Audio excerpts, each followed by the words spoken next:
showing you how to change the brakes, inspect the brakes on your car. First you'll need a screwdriver to pop off your center cap, just like that. And to remove your lug nuts, you can do different things. You can use the little 4-way breaker bar deal they give you with your car, or if you have a breaker bar or impact, that will also make the job a little easier. First you want to break your lug nuts loose. Alright, so now that you have your lug nuts broke loose, you want to jack the vehicle up, which will require either using the jack that's provided with the vehicle, a floor jack such as this, or if you have the ability to use a vehicle hoist. What you want to do is you want to find a sturdy spot on the frame or a pinch weld. Start lifting there. You want to go until your tire is just off the ground, about enough to where you can put your hand under it.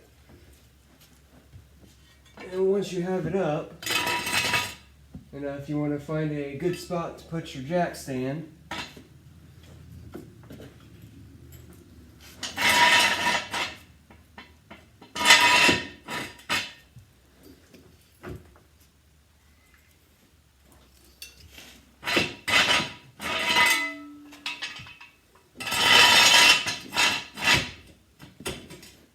alright, now that you have your vehicle up off the ground, you want to finish removing your lug nuts. So that way you can remove the tire. So once you get all your lug nuts off,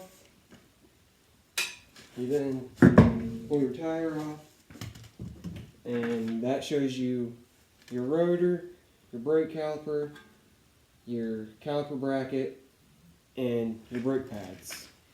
Alright, so now you want to find a wrench or socket that'll fit nicely on your caliper bolts. And from there, just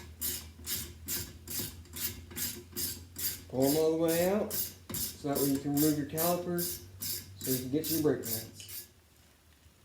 So now that you have your slide bolts able to pull out, set those aside, and your caliper should pop right off, and your brake pads will just pop right out of there. Now, the normal thickness for your brake pad should be, well, brand new will be 10 millimeters. These look like they're about 8 millimeters, 7 millimeters thick.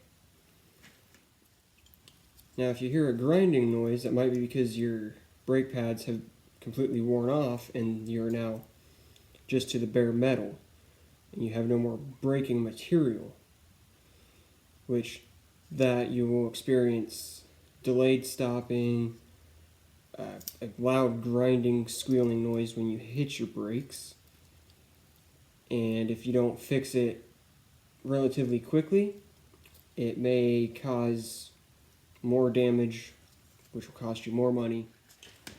Now that you have your brake pads off, you can look at your rotor. As you see, this rotor has some surface rust.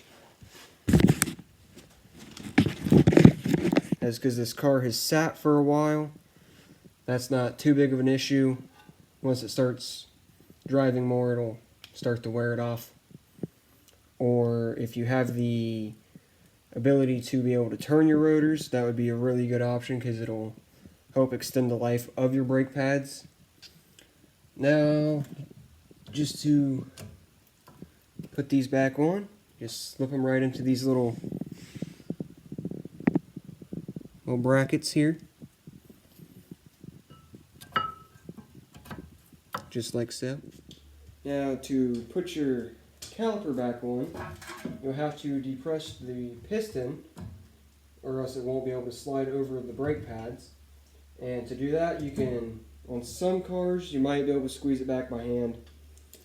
Others, you'll need either an old brake pad or a small piece of wood, and either a pair of vice grips or, in this case, clamp.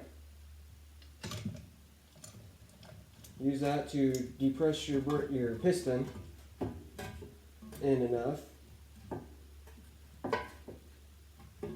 so that way. Set these aside, and it just slides right back on like that. Your caliper bolts here, you want to check these, make sure they're not rusted, make sure they have enough grease, so that way when you put them back in, they won't create an issue for your brakes, potentially meaning that they lock up to where just one side of your brakes is working like it should, which will create issues with stopping, potentially create an issue to where one of your pads is dragging on your rotor. These caliper bolts, you want to make sure you get them down nice and tight.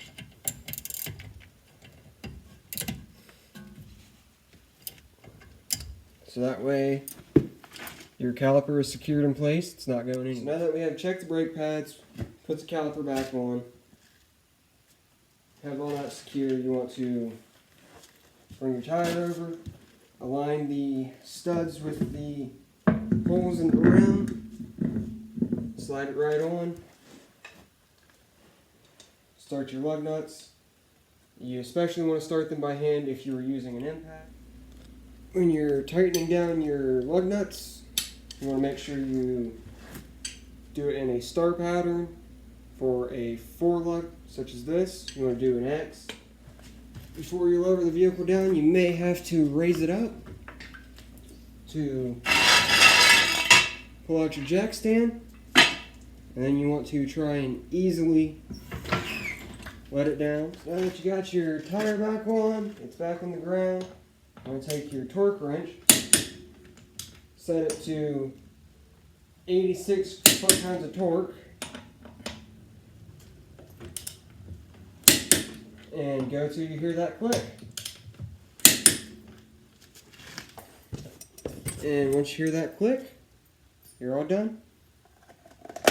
Just gotta put your cap back in and good to go.